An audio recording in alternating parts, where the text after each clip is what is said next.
कोई भी पदाधिकारी कमजोर नहीं है, किसी एक को भी नुकसान नहीं पहुंचना चाहिए। हमारी लीगल सेल तैयार है, हो चाहे बजरंग दल हो, चाहे विश्व हिंदू परिषद हो, या कौन से भी बड़े यहाँ से ताकतवर लोग हो, मैं उनको बता देना चाहता हूँ, दिल्ली मजलिस उन सब को यहाँ से सीधा करने का काम करेगी अगर आपने यहाँ से इस्लाम के खिलाफ दुष्प्रचार करने की। मजलिस का साथ दीजिए। ये शोएब जमाई की बपौती नहीं है, ये तो यहाँ से इस कौम की बपौती है। इसके बुनियाद पर आप साथ दीजिए, हम आपके साथ कंधे से कंधा मिला के चलेंगे। किसी भबक में नहीं रहना है। जो ये समझते हैं कि मजलिस कमजोर है, कमजोर नहीं है। ये हमारे कायद की ताकत है, ये हमारे आबा अजदाद की ताकत है। हम यहाँ पर एक इनकलाब के नारों के साथ यहाँ अपनी सियासी लड़ाई लड़ रहे हैं। हमारा कोई भी कार्यकर्ता कमजोर नहीं है। समाज को हक चाहिए। मुसलमानों को जो धोखा देगा हम उसको सबक भी सिखाएंगे। और हमारे लोग अब यहाँ से ऐवानों में बैठेंगे, मुसलमानों को हुकूक की बात करेंगे। हमारे बच्चे जो बेरोजगार है, हमारे यहाँ जो अलग अलग जगह पे नशे की लत पड़ी है, अलग अलग जगह प्रशासन की जो परेशानी हो रही है, उनसे छुटकारा पाने के लिए मजलिस के हाथों को मजबूर कीजिए। 44 वार्ड ऐसे हैं दिल्ली में जहां लगभग 50%, 40 से 50% मुस्लिम आबादी है, लेकिन वहां पे कोई मुसलमान पार्षद नहीं है। किसी पार्टी ने, ना कांग्रेस ने, ना आम आदमी पार्टी ने कोई अपना प्रत्याशी मुस्लिम समाज का नहीं दिया। ये मुस्लिम पॉलिटिकल रिप्रेजेंटेशन को जो खत्म करना चाहते हैं, मजलिस यही काम दिल्ली में करेगी और हम चिन्हित करके उन 44 वार्डों में अपने मुस्लिम प्रत्याशी उतारेंगे इंशाअल्लाह। तो ये हमें देखना है कि ये जो बड़ा काम हो रहा है सीमापुरी में, बहुत दूर है, सीमापुरी के अंदर वहां पे बड़ा काम कर रहे हैं मुन्ना मसूदी जी, यूथ टीम, आशू मलिक साहब।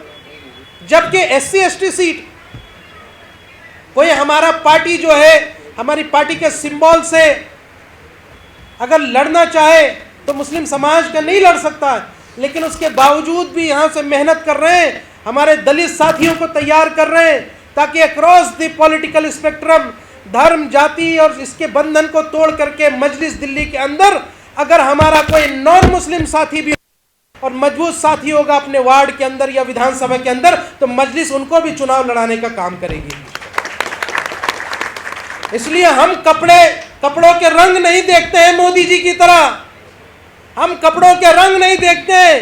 बेशक हम सब अपने लिबास में हैं, हमारे कई साथी सुन्नत में हैं, लेकिन हम सियासत में ये रंग नहीं देखते हैं। हम ये देखते हैं कि यहाँ से कि किसका कितना पोटेंशियल है। अगर वो गरीब, पिछड़े, अल्पसंख्यक, जो दबे कुचले लोग हैं, अगर उनकी बात हो रही है, हमारे समाज की बात हो रही है, तो हम उसको आगे लाने का काम ज़रूर करेंगे। यहाँ हमारे युवा साथी आशू मलिक जी हैं, आज हमारे पत्रकार साथी आए। ये सब शुरू से माशाल्लाह दिल्ली मजलिस को काफ़ी यहाँ से कवर करते आए, इन सब ने देखा है। मैं शुक्रगुजार हूँ अपने मेहमानों का। वसीम अकरम त्यागी साहब आए, एक निर्भीक और निडर पत्रकार। FIR दर्ज हो गया। सोचिए, पत्रकारिता करने की वजह से, रिपोर्टिंग करने की वजह, एक ट्वीट पर FIR दर्ज हो जाता है। तो लड़ने की ज़रूरत है, ऐसे साथियों को यहाँ से हौसला अफजाई करने की ज़रूरत है। और जितने हमारे ओखला के क्षेत्र में जामिया से पढ़े हुए बड़े साथी हैं, एलुमनाई हैं, पत्रकार हैं, यूट्यूबर हैं, इन्फ्लुएंसर हैं, मैं उन सबको कहता हूँ, छोड़ दीजिए पुरानी बातें और आइए। शुक्रिया। तो इसलिए मैं ये कहता हूँ, हमारे यहाँ लीगल सेल के साथी हैं, मैं उनका भी शुक्रिया अदा करता हूँ। उन्होंने बड़ा काम किया।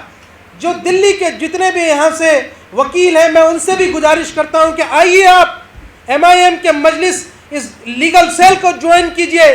दिल्ली के अंदर वक्फ की ज़मीनें हड़पी जा रही हैं, दिल्ली के अंदर कब्रिस्तान की ज़मीनें हड़पी जा रही है, मस्जिदों को डिमोलिश कराया जा रहा है MCD के बुलडोजर के द्वारा। कौन लड़ेगा हमारी लड़ाई?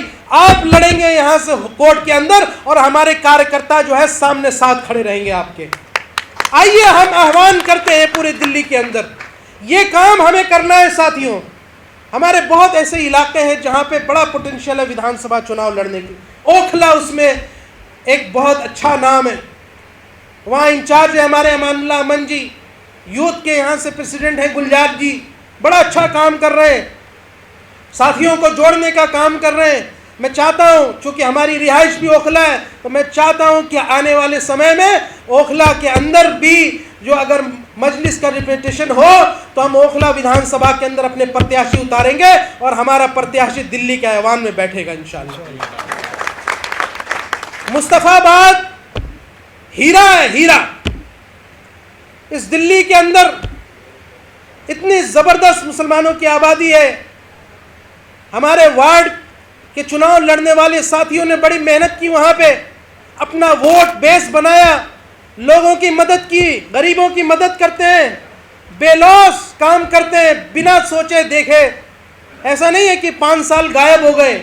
और मैं ये उम्मीद भी करता हूं कि साथी आगे भी काम करेंगे। हम वहाँ भी विधानसभा चुनाव लड़ेंगे, मजबूती से लड़ेंगे इंशाअल्लाह, जिसकी तैयारियां चल रही हैं। इसलिए मैं सारे मुस्तफाबाद के साथी जो यहाँ पे मौजूद हैं, चाहे जिले लेवल पर हो या विधानसभा लेवल पर, उनका शुक्रिया अदा करता हूँ कि उन्होंने दिल्ली मजलिस के जो है खंबे को बड़ी मजबूती से यहाँ से थाम रखा है। ऐसे कई विधानसभा क्षेत्र है, बाबरपुर है, हमारा यहाँ से सेलमपुर है। आज सेलमपुर के हमारे साथी आए, आप पूछिए उनसे कि क्या वजह है, कांग्रेस को छोड़ करके सालों साल कांग्रेस में उन्होंने खिदमत को अंजाम दिए, लेकिन कांग्रेस वालों ने इनको धोखा दिया है। वहां के सेलमपुर के मुसलमानों को धोखा देने का काम किया।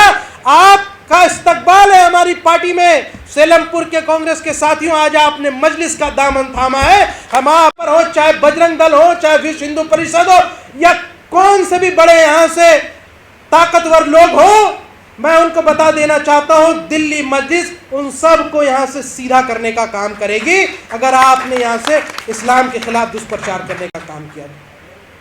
ये सब कानूनी तरीके से होगा, और जहां बल की जरूरत होगी, हमारे लोग एक आवाज पर 10,000 मजलिस के कार्यकर्ता सड़कों पर प्रदर्शन करने के लिए भी तैयार रहेंगे इंशाअल्लाह। तो मस्जिदों को बचाना है। मैंने कहा कि आइए आम आदमी पार्टी के जो मुस्लिम नेता हैं, जो माइनॉरिटी सेल के लोग हैं, हम दिल्ली के अंदर मुसलमानों के लिए सरकारी नौकरियों और शिक्षा में 5% आरक्षण की मांग को लेकर आगे बढ़ रहे हैं। हमारा साथ दीजिए, आंदोलन कीजिए। और ये दिल्ली मजलिस का एजेंडा है। आप आंध्र प्रदेश में हो सकता है, महाराष्ट्र में हो सकता है, एनडीए की सहयोगी पार्टियों में हो सकता है। तो मैं इस मंच से केजरीवाल साहब से पूछना चाहता हूं, आम आदमी पार्टी से पूछना चाहता हूं कि आप दिल्ली के मुसलमानों को 5% आरक्षण कब दे रहे हो? तो हम इस पर आंदोलन करेंगे। बताओ, हमारा साथ दोगे ना? आम आदमी पार्टी और कांग्रेस के जो माइनॉरिटी सेल के लोग हैं, वो भी बताएं वो हमारा साथ देंगे नहीं देंगे, या वो अपने समाज को यहां से सिर्फ दरी और चटाई उठाने के लिए इस्तेमाल करना चाहते हैं। मैंने तो पिछले दिनों इमरान प्रतापगढ़ी साहब से भी कहा कि चलिए, आप कौम की बात नहीं कर सकते तो हमारे कार्यक्रम में मुशायरा भी होगा, उसकी भी कमी है। पर उन्होंने इतनी ज़्यादा फीस कह दी कि वो हमारे बस से बाहर था। लेकिन मैं उम्मीद करता हूं कि कौम के मसले पर पार्टी के आइडियोलॉजी को आगे पीछे कर करके एक साथ सर जोड़ करके बैठेंगे, और आइए मिल करके हम दिल्ली के मुसलमानों को उनका हक दिलाएंगे। मुस्लिम बस्तियों में जो यहाँ से अंडर डेवलपमेंट हुई है, एक भी मॉडल स्कूल यहाँ से आपका मुस्लिम बस्तियों में नहीं है, एक भी यहाँ से मॉडल अस्पताल आपका यहाँ से मुस्लिम बहुल इलाकों में नहीं है। मुस्लिम बहुल इलाके यहाँ से कच्ची कॉलोनियों का जो पक्की रजिस्ट्री करने का वादा किया था, अब तक केजरीवाल सरकार ने उसको वादा पूरा नहीं किया है। आइए हम उसके लिए संग्राम करते हैं, आंदोलन करते हैं। आइए हमारा साथ दीजिए आप। मैं इस मंच से दिल्ली सरकार को ललकारता हूं कि क्या ऐसी यहां से मजबूरी है आपकी? किसको खुश कर रहे हैं? तुम्हारे एमसीडी के बुलडोजर हमारी मस्जिदों पर क्यों चल रही है? और अगर चल रही है तो मजलिस का एक एक कार्यकर्ता बुलडोजर के सामने खड़े हो जाएगा। हम भी देखेंगे कि आम आदमी पार्टी और झाड़ू वालों के एमसीडी में कितना दम है। मैं ये पूछना चाहता हूं केजरीवाल से कि जब दिल्ली दंगा हुआ था तो आप कहां थे? आप मौन व्रत रख रहे थे, आप खामोश हो गए थे, आपने उन दंगाइयों को दंगा करने दिया। अगर तुमसे दिल्ली नहीं संभलती केजरीवाल तो दिल्ली छोड़ दो, मजलिस दिल्ली को संभालेगी इंशाअल्लाह। बहुत धोखा मिला है साथियों, अब धोखे में नहीं रहना है।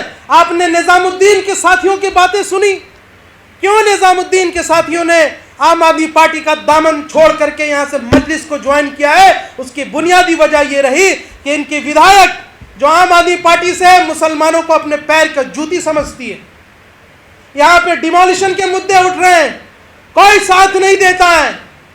लोगों की यहां से बस्तियां उजाड़ने की बात चल रही है, अलग अलग ट्रस्ट को आगे करके कुछ फर्जी लोगों को सामने करके कोर्ट में मुकदमे करवाए जा रहे हैं। बताओ कौन उनका साथ देगा? हम देंगे, मजलिस के साथी देंगे, लेकिन दिल्ली वालों को पता होना चाहिए कि कौन आपका अपना है और कौन धोखेबाज है। तो ये तमाम मुद्दों पर हम काम कर रहे हैं। हमारे लिए तो एक दुश्मन सामने बैठा है जो केंद्र की सरकार में है, जो हमारी पॉलिटिकल रिप्रेजेंटेशन ही नहीं, हमारे समाज की भी दुश्मन बनी बैठी है। हमारे लिए बजट में कोई व्यवस्था नहीं, हमारे लिए तमाम चीज़ें यहाँ से धीरे धीरे ख़त्म करने की कोशिश हो रही है। और दूसरी तरफ जो सेकुलर पार्टियाँ जो मुसलमानों के वोट से आज तक राज करती आई हैं, जीतती आई हैं, ये तमाम पार्टियों ने मुसलमानों को धोखा देने का काम किया। एक भी मुस्लिम इलाके यहाँ पे दिल्ली के अंदर एक भी वार्ड आप दिखा दीजिए जो यहाँ से मॉडल तौर पर दिखाया जा सकता हो, सब में कूड़े का अंबार भरा हुआ है। बताओ है या नहीं है? एक बारिश से नालियां बजबजा जाती हैं, सीवर सिस्टम खत्म, सड़कों का हाल बुरा है। क्या आपने 10 साल दिल्ली के मुसलमानों ने केजरीवाल को 10 साल का समय दिया, 10 साल हो गए, मुसलमानों की उम्मीदों पर पानी फेरने का काम किया है। तो सुन लीजिए झाड़ू वालों, तुम्हारी झाड़ू से ही अगर हमने यहां से झाड़ू को साफ न किया तो ये दिल्ली मजलिस है आपके सामने खड़ी है। विधानसभा चुनाव 6 महीने के बाद है साथियों, 6 महीना ज्यादा वक्त नहीं होता एक चुनाव के लिए। आज से ही कमर कस लीजिए, चुनाव लड़ना है। और अगर हमें यहां से जरूरत पड़ी तो 70 के 70 विधानसभा में हम मजलिस के प्रत्याशी खड़े करेंगे इंशाअल्लाह, 70 के 70 में। याद रखिए इस बात को, क्योंकि अब हमें हमारा हक चाहिए, इस समाज को हक चाहिए। मुसलमानों को जो धोखा देगा हम उसको सबक भी सिखाएंगे। और हमारे लोग अब यहां से ऐवानों में बैठेंगे, मुसलमानों को हुकूक की बात करेंगे। हमारे बच्चे जो बेरोजगार है, हमारे यहाँ जो अलग अलग जगह पे नशे की लत पड़ी है, अलग अलग जगह प्रशासन की जो परेशानी हो रही है, उनसे छुटकारा पाने के लिए मजलिस के हाथों को मजबूत कीजिए। किसी भभक में नहीं रहना है। जो ये समझते हैं कि मजलिस कमजोर है, कमजोर नहीं है।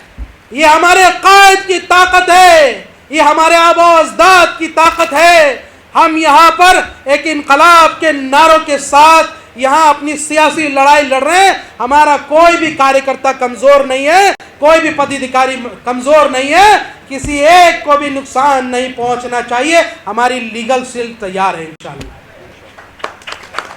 हमारे पुलिस के साथी हैं, प्रशासन के लोग हैं, कोई आपको परेशान नहीं करेगा। हमें पुलिस से बैर नहीं, हमें प्रशासन से बैर नहीं, वो हमारे सहयोगी हैं। आप काम करने दीजिए उनके वार्डों में, विधानसभा में, कोई आपको रोक नहीं रहा। हमारी लड़ाई तो सत्ता के खिलाफ है, जो दिल्ली के सत्ता में बैठे हैं। हमारी लड़ाई उनके खिलाफ है, तो हमें वो लड़ाई लड़ने दीजिए आप।